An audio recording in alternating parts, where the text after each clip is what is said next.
Hello दोस्तों, आप सभी का स्वागत है समसामयिक घटना चक्र के इस ऑनलाइन प्लेटफॉर्म पर। मैं मोहित यादव आप सभी के बीच उपस्थित हूं। आज अपने इस वीडियो में हम बात करेंगे 5 मार्च 2025 के महत्वपूर्ण करंट अफेयर जो विभिन्न पत्र पत्रिकाओं में रहे, जैसे Dainik Jagran, the Hindu, Indian Express, DD news, PIB, ANI के जितने भी महत्वपूर्ण खबरें आपके परीक्षा के दृष्टिकोण से इंपॉर्टेंट होती हैं, वो सब डेली शाम को हम आपके समक्ष लेकर आते हैं। पूरे दिन भर की खबरें होती हैं, एक दो खबरें ऐसे होती हैं जो पिछले दिन की होती है, वरना ज्यादातर खबरें ऐसे होती हैं जो उसी दिन की होती है। और यहाँ पर आपको प्रीलिम्स के फैक्ट मिल जाते हैं और मेंस का डाटा मिल जाता है। यहाँ पर ये वीडियो आपके परीक्षा के दृष्टिकोण से इतना महत्वपूर्ण है कि यहाँ पर डेली करंट अफेयर अगर आप फॉलो करते हैं तो आपको प्रीलिम्स परीक्षा के लिए करंट अफेयर की टेंशन आपकी समाप्त हो जाएगी। साथ ही साथ मेंस परीक्षा जब आप लिख रहे होंगे, चाहे वो यूपी पीसीएस का मेंस हो, बीपीएससी का मेंस हो, इवन यूपीएससी का मेंस हो, तो वहां पर जो इंपॉर्टेंट डाटा फैक्ट्स होते हैं वो भी आपको यहाँ से मिल जाएंगे और जिनको आप कोट कर सकते हैं अपने एग्जाम में। ठीक है, चलिए स्टार्ट करते हैं। उससे पहले आपके लिए एक सूचना है। सूचना ये है कि जो फरवरी महीना था, फरवरी महीना कंप्लीट हो चुका है और इसकी पीडीएफ, प्रिंटेबल पीडीएफ कम्युनिटी में शेयर की जा चुकी है। प्रिंटेबल पीडीएफ कम्युनिटी में शेयर की जा चुकी है। अगर आपने कम्युनिटी नहीं ज्वाइन कर रखा है तो आप कम्युनिटी ज्वाइन कर सकते हैं, फरवरी वाली भी। और अब तो मार्च का महीना स्टार्ट हो गया है, तो मार्च के महीने वाले कम्युनिटी भी आप ज्वाइन कर सकते हैं। और ज्वाइन करने का ऑप्शन मैं आपको वीडियो के एंड में बता दूंगा कैसे प्रोसेस है, क्या प्रोसेस है। लेकिन आपको बता दूं कि यहां पर जो ये प्रिंटेबल पीडीएफ है, खास बात ये है कि ये इंग्लिश और हिंदी दोनों माध्यम में उपलब्ध है। ठीक है, यहां पर आप देख सकते हैं मंथली कंपाइलेशन इंग्लिश, फरवरी महीने का पूरा जितना भी वीडियो लेक्चर में जो कुछ भी आपको पढ़ाया गया, आप लोग पीडीएफ की डिमांड करते थे, सब कुछ पीडीएफ के फॉर्मेट में आपको प्रोवाइड कर दिया गया है। 50 पेज का पीडीएफ है ये। ठीक है, 50 पेज का पीडीएफ है, यानी कि जब आप प्रिंट आउट निकलवाएंगे तो आगे पीछे दोनों मिला के ये 25 पन्ने का पीडीएफ होगा। ठीक है, 25 पन्ने का प्रिंट आउट निकलेगा जिसको आप आसानी से रिवाइज कर सकते हैं। पूरे महीने का करंट अफेयर आपका इसका तैयार हो जाएगा इससे। ठीक है, जिससे आप एक कॉन्फिडेंट फील करेंगे। जो भी परीक्षा के दृष्टिकोण से इंपॉर्टेंट होता है सारी खबरों को यहाँ पर समाहित किया गया है। आगे हम बात कर ले। यहाँ पर देखिए आप मार्च की जो पैकेज है, मार्च का पैकेज बनके तैयार हो चुका है। आप कमेंट बॉक्स में जो पिंड मैसेज है, पिंड मैसेज पे क्लिक करिएगा तो वहां पर फरवरी और मार्च दोनों का लिंक लगा हुआ है। आप फरवरी वाला अगर जो आप पीडीएफ चाहते हैं तो फरवरी वाले में इनरोल कर लीजिएगा खुद को, और उसके बाद हेल्पलाइन नंबर पे कॉल कर दीजिएगा, आपको कम्युनिटी का लिंक भेज दिया जाएगा जिससे आप पीडीएफ या जो पीडीएफ है उसको डाउनलोड कर सकते हैं। साथ ही साथ इसकी जो वैलिडिटी होती है, ठीक है, इसकी जो वैधता है, वैधता 1 साल की होती है। 1 साल की होती है। अब ये 1 साल की वैधता में फायदा ये है कि आप हमेशा 1 साल तक, 1 साल के बीच में जितनी बार आप चाहें उतनी बार जाके ऐप पर विजिट कर सकते हैं। जैसे आप मार्च का महीना चल रहा है, आप चाहते हैं कि फरवरी का रिवाइज हो जाए तो ऑनलाइन भी आप रिवाइज कर सकते हैं कहीं भी रहे। तो उसके लिए आपको परचेज कर लेना होगा इसको, और परचेज करने के बाद आपको उसको हमेशा एक्सेस कर सकते हैं। ठीक है, चलिए खबरों पर बात करें तो यहाँ पर 5 मार्च का जो दिन होता है इसको किस रूप में सेलिब्रेट किया जाता है। 5 मार्च का दिन जो होता है उसको अंतरराष्ट्रीय निशस्त्रीकरण और आप प्रसार जागरूकता दिवस के रूप में सेलिब्रेट किया जाता है। आपके परीक्षा के दृष्टिकोण से इंपॉर्टेंट है, एग्जाम में पूछा जा सकता है कि 5 मार्च को, यानी कि 5 मार्च ना पूछ के सीधे सीधे ये पूछ सकता है कि अंतरराष्ट्रीय निशस्त्रीकरण और अप्रसार जागरूकता दिवस कब सेलिब्रेट किया जाता है। 5 मार्च को सेलिब्रेट किया जाता है। ठीक है, चलिए खबरों पर बात करें। पहली खबर क्या है, डेयरी क्षेत्र में स्थिरता और परिपत्रता पर कार्यशाला का आयोजन। ठीक है, डेयरी क्षेत्र में, डेयरी क्षेत्र में स्थिरता और परिपत्रता पर कार्यशाला का आयोजन। ठीक है, यहां पर बात करें तो मत्स्य पालन, पशुपालन और डेयरी मंत्रालय, मत्स्य पालन, पशुपालन और डेयरी मंत्रालय के तहत पशुपालन और डेयरी विभाग ने 3 मार्च 2025 को, कब, 3 मार्च 2025 को भारत मंडपम नई दिल्ली में डेयरी क्षेत्र में स्थिरता और परिपत्रता पर कार्यशाला का सफलतापूर्वक आयोजन किया। कहां पर, भारत मंडपम में इसका आयोजन किया गया। ठीक है, तो ये पॉइंट याद रखना कि कहां पर 3 मार्च 2025 को भारत मंडपम नई दिल्ली में डेयरी क्षेत्र में स्थिरता और परिपत्रता पर कार्यशाला का आयोजन किया गया। किसके द्वारा किया गया, मत्स्य पालन एवं पशुपालन डेयरी मंत्रालय के द्वारा। इसी के अंतर्गत देखा जाए तो पशुपालन और डेयरी विभाग के द्वारा इसका आयोजन किया गया था। कब किया गया था, 3 मार्च 2025 को किया गया था। ठीक है, अब यहां पर बात करें तो केंद्रीय गृह मंत्री एवं सहकारिता मंत्री जो है अमित शाह द्वारा डेयरी क्षेत्र में स्थिरता और परिपत्रता पर कार्यशाला की, इस कार्यशाला का उद्घाटन किया गया। मतलब इसका उद्घाटन किसने किया था, तो इसका उद्घाटन किसके द्वारा किया गया, अमित शाह के द्वारा किया गया। और अमित शाह केंद्रीय गृह मंत्री हैं और साथ साथ में सहकारिता मंत्री भी हैं। आपके परीक्षा में डायरेक्टली पूछ ले कि डेयरी क्षेत्र में स्थिरता और परिपत्रता पर कार्यशाला का आयोजन कब किया गया, 3 मार्च 2025 को किया गया। कहां पर किया गया, नई दिल्ली में किया गया। नई दिल्ली में कहां किया गया, भारत मंडपम में किया गया, प्रगति मैदान भारत मंडपम में किया गया इसका आयोजन। और यहां पर देखा जाए किसके द्वारा किया गया, तो पशुपालन और डेयरी विभाग के द्वारा इसका आयोजन किया गया। ठीक है, उद्घाटन किसने किया, अमित शाह ने उद्घाटन किया। ये पॉइंट आपके परीक्षा के लिए इंपॉर्टेंट है, ध्यान रखिएगा, आपके एग्जाम के दृष्टिकोण से बहुत ही महत्वपूर्ण है। ठीक है, चलो आगे बात करें। 18वें लोकसभा चुनाव में उत्कृष्ट नेतृत्व के लिए जम्मू कश्मीर के मुख्य सचिव सम्मानित। ठीक है, जो जम्मू कश्मीर के सेक्रेटरी है इनको सम्मानित किया गया है outstanding leadership in 18 Lok Sabha election. 18वें लोकसभा इलेक्शन में आउटस्टैंडिंग लीडरशिप के लिए इनको सम्मानित किया गया है। बात करें तो जम्मू कश्मीर के मुख्य सचिव अटल टल्लू, क्या नाम है इनका? अटल दल्लू इनका नाम है। और यहां पर देखा जाए अटल दल्लू के बारे में तो 18वें लोकसभा चुनाव में, ठीक है, 18वें लोकसभा चुनाव में देखा जाए उत्कृष्ट नेतृत्व के लिए सर्टिफिकेट ऑफ एग्जाम्पलरी लीडरशिप से इनको सम्मानित किया गया है। सर्टिफिकेट ऑफ एग्जाम्पलरी लीडरशिप से इनको सम्मानित किया गया है, यह अवार्ड दिया गया है। मुख्य सचिव अटल दल्लू के उत्कृष्ट नेतृत्व के कारण 18वीं लोकसभा चुनाव में रिकॉर्ड मतदान संभव हुआ जम्मू कश्मीर में। ठीक है, इनके जो उत्कृष्ट नेतृत्व है, इनके उत्कृष्ट नेतृत्व में जम्मू कश्मीर में जो रिकॉर्ड मतदान है वो रिकॉर्ड मतदान हुआ। 18वीं लोकसभा जब देखा जाए तो 18वीं लोकसभा चुनाव में जम्मू कश्मीर में 58.11% वोटिंग हुई। कितना? 58.11% वोटिंग हुआ जम्मू कश्मीर में। ठीक है, जो देखा जाए 1989 के बाद सबसे ज्यादा है, 1989 के बाद सबसे ज्यादा है जम्मू कश्मीर में। वही हम बात कर लें 2024 के चुनाव में, कब? 2024 के चुनाव में 2019 की तुलना में, यानी कि 2024 के इलेक्शन में देखा जाए तो 2019 की तुलना में 14% की अधिक वृद्धि देखी गई। 2019 में कितना वोटिंग हुआ था? तो जो 2019 में हुआ था लगभग 44% वोटिंग हुई थी। वहीं जो 18वीं लोकसभा थी वहां पर कितना वोटिंग हुआ? 58.11% वोटिंग हुई। ठीक है, तो ये आपके परीक्षा के दृष्टिकोण से इंपॉर्टेंट है। और नाम याद रखिएगा, उत्कृष्ट नेतृत्व के लिए जो मुख्य सचिव है जम्मू कश्मीर के, नाम क्या है? अटल दल्लू इनका नाम है, अटल दुल्लू नाम है। ठीक है, अटल दुल्लू, इनको सम्मानित किया गया, ये है अटल दुल्लू। चलो आगे बात करें। जय शाह को आइकॉन ऑफ एक्सीलेंस अवार्ड से सम्मानित किया गया। किसको सम्मानित किया गया है आइकॉन ऑफ एक्सीलेंस अवार्ड से? फोर्ब्स लीडरशिप अवार्ड समारोह में देखा जाए तो इंडिया फोर्ब्स लीडरशिप अवार्ड समारोह के दौरान जय शाह को आइकॉन ऑफ एक्सीलेंस अवार्ड से सम्मानित किया गया है। यहां पर बात करें अंतरराष्ट्रीय क्रिकेट परिषद के अध्यक्ष और जय शाह को, ठीक है, जो अध्यक्ष हैं जय शाह, इनको फोर्ब्स इंडिया लीडरशिप अवार्ड के 14वें संस्करण के प्रतिष्ठित आइकॉन ऑफ एक्सीलेंस अवार्ड से सम्मानित किया गया है। यानी कि जो 14वां एडिशन था फोर्ब्स इंडिया लीडरशिप अवार्ड्स, ठीक है, इसमें जय शाह को आइकॉन ऑफ एक्सीलेंस अवार्ड से सम्मानित किया गया है। यह पुरस्कार क्रिकेट प्रशासन में उनके असाधारण योगदान और खेल में नवाचार और समावेशिता को आगे बढ़ाने की भूमिका को मान्यता प्रदान करता है। ठीक है, यहां पर देखा जाए तो यह पुरस्कार क्रिकेट प्रशासन में उनके असाधारण योगदान और खेल में नवाचार की समावेशिता को आगे बढ़ाने में महत्वपूर्ण भूमिका को मान्यता प्रदान करता है। फोर्ब्स इंडिया लीडरशिप अवार्ड्स के 14वें संस्करण का आयोजन कहां पर किया गया? तो ये जियो वर्ल्ड कन्वेंशन सेंटर, कहां पर है? जियो वर्ल्ड कन्वेंशन सेंटर मुंबई में है और यहीं पर इसका आयोजन किया गया था। जियो वर्ल्ड कन्वेंशन सेंटर मुंबई में इसका आयोजन किया गया था। आपके परीक्षा के दृष्टिकोण से इंपॉर्टेंट है, एग्जाम में डायरेक्टली पूछ सकता है कि फोर्ब्स इंडिया लीडरशिप अवार्ड्स के 14वें संस्करण का आयोजन भारत के किस शहर में किया गया? पुणे, नई दिल्ली, जयपुर या मुंबई? मुंबई में किया गया था। और मुंबई में कहां पर किया गया? तो जियो वर्ल्ड कन्वेंशन सेंटर है, यहीं पर इसका आयोजन किया गया था, जियो वर्ल्ड कन्वेंशन सेंटर में। ठीक है, देख सकते हैं आप। चलिए अगली खबर पर बात करें तो कृष्णा जयशंकर ने अल्बुकर्क में शॉर्ट पुट में बनाया राष्ट्रीय रिकॉर्ड। ठीक है, किसने बनाया है?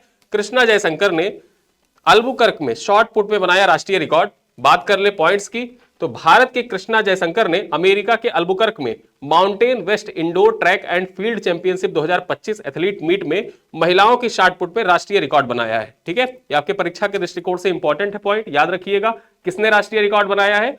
इनका नाम है कृष्णा जयशंकर। और कौन सा जो लीग था, वो लीग कौन सा था? तो Mountain West Indoor Track and Field Championship 2025 था, उसमें कृष्णा जयशंकर ने राष्ट्रीय रिकॉर्ड बनाया है। बात कर ले 22 वर्षीय कृष्णा जयशंकर, ठीक है, 22 वर्षीय कृष्णा जयशंकर 16.03 मीटर थ्रो के साथ महिलाओं के इंडोर शॉट पुट में, ठीक है, महिलाओं के इंडोर शॉट पुट में देखा जाए तो 16 मीटर से अधिक दूरी दर्ज करने वाली पहली भारतीय महिला है। ठीक है, 16 मीटर से अधिक जो दूरी है वहां पर शॉट पुट, जो गोला होता है ना, गोला फेंकने वाली, ये आप देख सकते हैं, गोला फेंकने वाली पहली भारतीय महिला बन गई हैं। ठीक है, आगे बात करें महिलाओं के इंडोर शॉट पुट में भारत का पिछला राष्ट्रीय रिकॉर्ड जो था, इंडोर राष्ट्रीय रिकॉर्ड, वो किसका था? पूर्णा राव राणे का। किसका? पूर्णा राव राणे का रिकॉर्ड था। ठीक है, आगे बात करें जिन्होंने अमेरिकी athlete conference indoor Track and Field championship 2023 में 15.54 मीटर का, ठीक है, 15.54 मीटर का थ्रो फेंक कर राष्ट्रीय रिकॉर्ड अपने नाम किया था। और अब जो कृष्णा जयशंकर है, कृष्णा जयशंकर, इन्होंने रिकॉर्ड तोड़ दिया है। किसका रिकॉर्ड तोड़ा है? पूर्णाराव राणे का रिकॉर्ड तोड़ दिया है। पूर्णाराव राणे ने फेंका था 15.54 मीटर, ठीक है, और इन्होंने कितना फेंक दिया? कृष्णा जयशंकर ने फेंक दिया है 16.03 मीटर। तो देखा जाए 16 मीटर का जो दायरा है उस दायरे को क्रॉस कर दिया है कृष्णा जयशंकर ने, और इसी वजह से कृष्णा जयशंकर का नाम इंपॉर्टेंट हो जाता है। यहां पर आप देख सकते हैं, ठीक है, ये है कृष्णा जयशंकर। अगली खबर है, दुनिया के सबसे बड़े ब्लड डोनर जेम्स हैरिसन का निधन हो गया है। किसका निधन हो गया? World largest blood donor James Harrison has passed away. ये है जेम्स हैरिसन, ठीक है। इनके बारे में जाने तो ऑस्ट्रेलिया के जेम्स हैरिसन ने रक्तदान के जरिए 24 लाख से ज्यादा शिशुओं की जान बचाई है। कितने? 24 लाख से ज्यादा शिशुओं की जान इन्होंने बचाई है। 2.4 million babies through blood donate, ठीक है, यहां पर बचाई है, इन्होंने जान बचाई है। आगे बात करें, हैरिसन के खून में एक दुर्लभ एंटीबॉडी एंटी डी मौजूद है। क्या मौजूद है? Anti D. ये इनके ब्लड में मौजूद था। और ये जो एंटी डी होता है, तो एंटी डी का इस्तेमाल उन गर्भवती महिलाओं के लिए किया जाता है जिनकी लाल रक्त कणिकाएं उनके गर्भ में पल रहे शिशु के लिए नुकसान पहुंचाने लगती हैं, ठीक है। यहां पर देखा जाए तो जो लाल रक्त कणिकाएं होती हैं कुछ महिलाओं में, तो वो शिशु को ही नुकसान पहुंचाती है। और वो जो शिशु को नुकसान पहुंचाने वाली ब्लड कणिकाएं थी, उनके लिए ये जो एंटी डी होता है, ठीक है, एंटी डी होता है, एक दवा के रूप में कार्य कर जाता है, ठीक है, एक जीवनदायिनी ब्लड के रूप में कार्य कर जाता है। और ये जीवनदायिनी ब्लड अगर देखा जाए, एंटी डी, ये एंटीबॉडी जो है किसके ब्लड में था? तो यहां पर देख सकते हैं जेम्स हैरिसन, इनके ब्लड में वो था। और इन्होंने ब्लड डोनेट कर करके 18 साल की आयु से लेकर और 81 साल की उम्र तक हमेशा ये ब्लड डोनेट करते रहते थे। और ब्लड डोनेट करके इन्होंने 24 लाख से ज्यादा शिशुओं की जान बचाई है। चलिए आगे बात करें, विश्व सतत विकास शिखर सम्मेलन 2025, वर्ल्ड सस्टेनेबल डेवलपमेंट समिट 2025, इसके बारे में बात करें। 24वां विश्व सतत विकास शिखर सम्मेलन 5 से 7 मार्च 2025 के बीच नई दिल्ली में आयोजित किया जाएगा। कब आयोजित किया जाएगा? 5 से 7 मार्च के बीच में नई दिल्ली में इसका आयोजन किया जाएगा। और ये कौन सा संस्करण है? 24वां संस्करण है, ठीक है। आगे बात करें, इस शिखर सम्मेलन का विषय क्या है? थीम क्या है? सतत विकास और जलवायु संसाधनों को गति देने के लिए साझेदारी, ठीक है, सतत विकास और जलवायु संसाधनों को गति देने के लिए साझेदारी, ये है इसका थीम। और ये थीम याद रखना आपकी परीक्षा के लिए इंपॉर्टेंट है, ठीक है, परीक्षा के लिए महत्वपूर्ण है। Partnership to accelerate sustainable development and climate solution. इस शिखर सम्मेलन का आयोजन ऊर्जा और संसाधन संस्था टेरी द्वारा किया जा रहा है। किसके द्वारा किया जा रहा है? एनर्जी एंड रिसोर्स इंस्टीट्यूट के द्वारा किया जा रहा है, ठीक है। यहां पर देखा जाए the energy and resource institute के द्वारा ये जो शिखर सम्मेलन है सस्टेनेबल डेवलपमेंट के ऊपर, सतत विकास शिखर सम्मेलन, इसका आयोजन किया जा रहा है। और इसी कड़ी में हम बात कर ले, यहीं पर देखा जाए, in this context the prime minister of Guyana, ठीक है, कौन? ब्रिगेडियर मार्क फिलिप विश्व सतत विकास शिखर सम्मेलन 2025 में भाग लेने के लिए 4 मार्च को भारत आ चुके हैं, ठीक है। यहां पर देखा जाए जो विश्व सतत विकास शिखर सम्मेलन है, ठीक है, इसका आयोजन जो किया जा रहा है, और ये आयोजन 5 मार्च से लेकर 7 मार्च तक सेलिब्रेट मनाया जाएगा। इसी उपलक्ष्य में जो गुयाना के प्रधानमंत्री हैं, नाम क्या है इनका? ब्रिगेडियर, ठीक है, मार्क फिलिप, ये भारत आ चुके हैं। चलिए आगे बात करें, राष्ट्रीय database portal brand central launch, ठीक है, ब्रांड सेंट्रल, बॉन्ड सेंट्रल जो पोर्टल है इसको लॉन्च कर दिया गया है। किसके द्वारा लॉन्च किया गया है? तो देखें यहां पर सेबी ने बॉन्ड सेंट्रल नामक एक एकीकृत डेटाबेस पोर्टल लॉन्च किया है, ठीक है। यह online bond portal providers association of market infrastructure institution के सहयोग से विकसित किया गया है। किसके सहयोग से? ऑनलाइन बॉन्ड प्लेटफॉर्म प्रोवाइडर्स और मार्केट इंफ्रास्ट्रक्चर इंस्टीट्यूशन के सहयोग से विकसित किया गया है, ठीक है। ये 2 संस्थाएं हैं जिन्होंने मिलकर इसको तैयार किया है, ठीक है। किसके द्वारा लॉन्च किया गया ये जरूर याद रखिएगा, सेबी के द्वारा लॉन्च किया गया है, ठीक है, सेबी के द्वारा इसको लॉन्च किया गया। SEBI has launched a centralised database portal called bond central. चलिए आगे बात करें, इसे विकसित करने का मुख्य उद्देश्य कॉर्पोरेट बॉन्ड्स पर एकल प्रमाणिक और निःशुल्क जानकारी उपलब्ध कराना है। ठीक है, यहां पर देखा जाए इसे जारी करने का मुख्य उद्देश्य क्या था, ये आप देख सकते हैं यहां पर कि इसे विकसित करने का मुख्य उद्देश्य कॉर्पोरेट बॉन्ड पर एकल प्रमाणिक और निःशुल्क जानकारी उपलब्ध कराना था। यह पोर्टल, ठीक है, यह पोर्टल निवेशकों और बाजार सहभागियों के कॉर्पोरेट बॉन्ड से संबंधित सटीक जानकारी प्रदान करेगा, जिससे पारदर्शिता बढ़ेगी और सूचिता निर्णय लेने में सहायक होगा। ठीक है, यहां पर देखा जाए तो जो ये बॉन्ड है इसके माध्यम से होगा क्या कि सटीक जानकारी आप प्राप्त कर सकते हैं, जिससे पारदर्शिता भी बढ़ेगी और सूचिता निर्णय लेने की सहायता यहां पर हो जाएगी। आगे बात करें, भारत का पहला विश्व शांति केंद्र हरियाणा के गुरुग्राम में उद्घाटन किया गया। ठीक है, जो भारत का पहला विश्व शांति केंद्र हरियाणा के गुरुग्राम में इसका उद्घाटन किया गया है। यहां पर पॉइंट्स पर चर्चा कर ले तो भारत के पहले विश्व शांति केंद्र का उद्घाटन पूर्व राष्ट्रपति रामनाथ कोविंद के द्वारा, किसके द्वारा, पूर्व राष्ट्रपति रामनाथ कोविंद के द्वारा गुरुग्राम हरियाणा में किया गया। ठीक है, गुरुग्राम हरियाणा में किया गया है। इसके बारे में पॉइंट्स जान ले तो इसकी स्थापना जैन आचार्य लोकेश के मार्गदर्शन में, जो जैन आचार्य लोकेश मुनि है, ठीक है, जैन आचार्य लोकेश मुनि के मार्गदर्शन में अहिंसा विश्व भारती के द्वारा किया गया है। किसके द्वारा, अहिंसा वर्ल्ड यूनिवर्सिटी के द्वारा किया गया है। ठीक है, यहां पर देखा जाए लोकेश, आचार्य लोकेश के मार्गदर्शन में अहिंसा विश्व भारती के द्वारा इसका आयोजन किया गया है। इस केंद्र का उद्देश्य क्या है, जो ये केंद्र है इसका पर्पस क्या है, पर्पस जानना आपके परीक्षा के दृष्टिकोण से इंपॉर्टेंट है कि इस केंद्र का उद्देश्य विश्व शांति और सद्भाव को बढ़ावा देने, जिसकी आवाज संयुक्त राष्ट्र और विश्व धर्म सभा जैसे मंचों तक पहुंचती है। ठीक है, अब यहां पर देखा जाए तो बेसिकली जो भी युद्धरत क्षेत्र है, जहां जहां भी लगेगा कि युद्ध होने वाला है या युद्ध जैसे सिचुएशन बन रहे हैं, वहां पर यह संस्था, ठीक है, जाकर अपना कार्य करेगी और शांति बहाली के लिए प्रयास करेगी। और शांति बहाली के लिए देखा जाए तो यह संस्था, ठीक है, संयुक्त राष्ट्र के साथ मिलकर कार्य करेगी, साथ ही साथ विश्व धर्म महासभा जैसे मंचों पर यहां पर यह कार्य करेगी।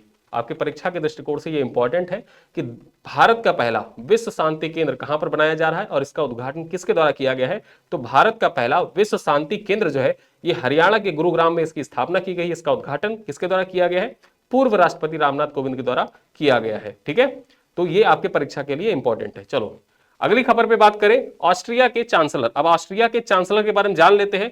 क्रिश्चियन स्टाकर को ऑस्ट्रिया के चांसलर बने हैं, नए चांसलर बने हैं, जो ऑस्ट्रियाई पीपुल्स पार्टी, सोशल डेमोक्रेटिक और उदारवादी नोएस द्वारा गठित 3 पार्टियों का जो गठबंधन सरकार है उसका नेतृत्व कर रहे हैं। ठीक है, तो यहां पर आपके परीक्षा के लिए इंपॉर्टेंट हो जाता है कि ऑस्ट्रिया के नए चांसलर कौन बने हैं। ऑस्ट्रिया के नए chancellor, new chancellor of Austria कौन है, क्रिश्चियन स्टॉकर। ठीक है, क्रिश्चियन स्टॉकर जो है ये चांसलर है। आगे बात करें, अगली खबर क्या है, ऑस्ट्रिया चांसलर कार्ल नेहमर के पद इस्तीफा देने के बाद ऑस्ट्रियाई पीपुल्स पार्टी के महासचिव क्रिश्चियन स्टॉकर को अंतरिम नेता के रूप में नामित किया गया था। ठीक है, यहां पर ये पॉइंट हो गया। अगली खबर क्या है, सबसे बड़ी पनीर स्लैब का Guinness book of world record में नाम दर्ज किया गया है कि सबसे बड़ी पनीर स्लैब। अब यहां पर बात करें, बुलंदशहर स्थित आनंदा डेयरी, जो भारत के अग्रणी डेयरी निर्माताओं में से एक है, ने दुनिया के सबसे बड़े पनीर यानी कि कॉटेज चीज स्लैब बनाकर आधिकारिक तौर पर प्रतिष्ठित Guinness book of world record में अपना नाम दर्ज कराया है। ठीक है, जो आनंदा डेयरी है ये कहां पर लोकेटेड है, बुलंदशहर में लोकेटेड है। और इसने क्या किया है कि दुनिया का सबसे बड़ा कॉटेज चीज बनाकर तैयार किया है, स्लैब बनाकर तैयार किया है। और इसके बनाने के बाद क्या हो जाता है कि Guinness book of world record में इसका नाम दर्ज कर लिया जाता है। यहां पर आप देख सकते हैं Guinness book of world record की जो कॉपी होती है, ट्रॉफी होती है, वो यहां पर लिए हुए हैं। आगे बात करें, अगली खबर क्या है, भारत के पहले हाइड्रोजन ट्रकों के पहले परीक्षण को हरी झंडी। अब जब भारत के पहले हाइड्रोजन ट्रक हैं उनके परीक्षण को हरी झंडी दिखाई गई है।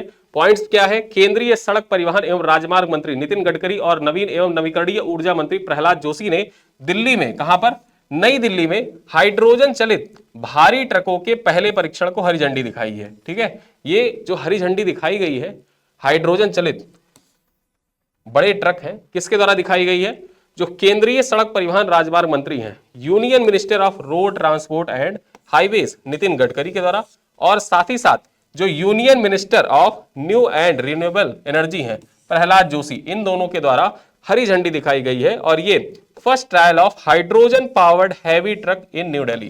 ठीक है, कहां पर दिखाई गई है? नई दिल्ली में ये हरी झंडी दिखाई गई है। और हाइड्रोजन भविष्य का ईंधन है। आप जानते हैं कि हाइड्रोजन भविष्य का ईंधन है जिसमें उत्सर्जन को कम करके और ऊर्जा आत्मनिर्भरता को बढ़ाकर भारत के परिवहन क्षेत्र में बदलने की अपार क्षमता है। ठीक है, हाइड्रोजन की देखा जाए, हाइड्रोजन की बात की जाए तो भारत की परिवहन क्षमता को ये एकदम से बदल के रख देगा। ठीक है, इसी प्रकार से, इसी कारण से देखा जाए तो जो हाइड्रोजन है इसको भविष्य का ईंधन कहा जाता है, फ्यूचर फ्यूल कहा जाता है।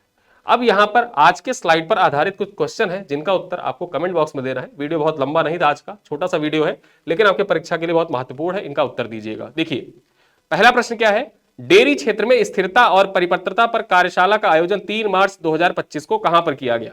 विज्ञान भवन नई दिल्ली, भारत मंडपम नई दिल्ली, प्रगति मैदान नई दिल्ली, इंदिरा गांधी स्टेडियम नई दिल्ली। अब इसमें आपको सही उत्तर चुनना है, कहां पर किया गया। क्वेश्चन नंबर 2 है, 18वें लोकसभा चुनाव में उत्कृष्ट नेतृत्व के लिए सर्टिफिकेट ऑफ एग्जाम्पलरी लीडरशिप सम्मान किसे दिया गया है? अजय भल्ला, अजय दुल्लू, गिरीश चंद्र मुर्मू या संजय मिश्र। क्वेश्चन नंबर 3 है, फोर्ब्स इंडिया लीडरशिप अवार्ड के 14वें संस्करण में आइकॉन ऑफ एक्सीलेंस अवार्ड किसे प्रदान किया गया है? सौरभ गांगुली, जय शाह, रोजर बिन्नी, राहुल द्रविड़। क्वेश्चन नंबर 4 है, भारत की कृष्णा जयशंकर ने अमेरिका के अल्बुकर्क में Mountain West Indoor Track and Field Championship 2025 में कौन सा राष्ट्रीय रिकॉर्ड तोड़ा है? किसका रिकॉर्ड तोड़ा है? यहां पर देखा जाए बेसिकली कौन सा खेल खेलती है, खेल पूछा है। Long jump, high jump, shot put, discus throw. ठीक है, ये कौन सा खेल खेलती है ये आपको बताना है। क्वेश्चन नंबर 5 है, दुनिया के सबसे बड़े ब्लड डोनर जेम्स हैरिसन के खून में कौन सी दुर्लभ एंटीबॉडी मौजूद थी? ठीक है, जिनका निधन हो गया, जो दुनिया के सबसे बड़े ब्लड डोनर थे जेम्स हैरिसन, इनका निधन हुआ। इनके खून में कौन सी जो यूनिक एंटीबॉडी थी वो प्रेजेंट थी, आपको बताना है। Anti A, anti D, anti B या एंटी ओ। ठीक है, तो ये 5 प्रश्न है, जिन 5 प्रश्नों का उत्तर आपको कमेंट बॉक्स में देना है। आइए मैं आपको एक बार प्रोसेस बता देता हूं कि आप परचेज कैसे कर सकते हैं। जो पैकेज है हमारा, उस पैकेज को परचेज करेंगे तभी आपको पीडीएफ, पीपीटी, टेस्ट इत्यादि मिलते रहेंगे।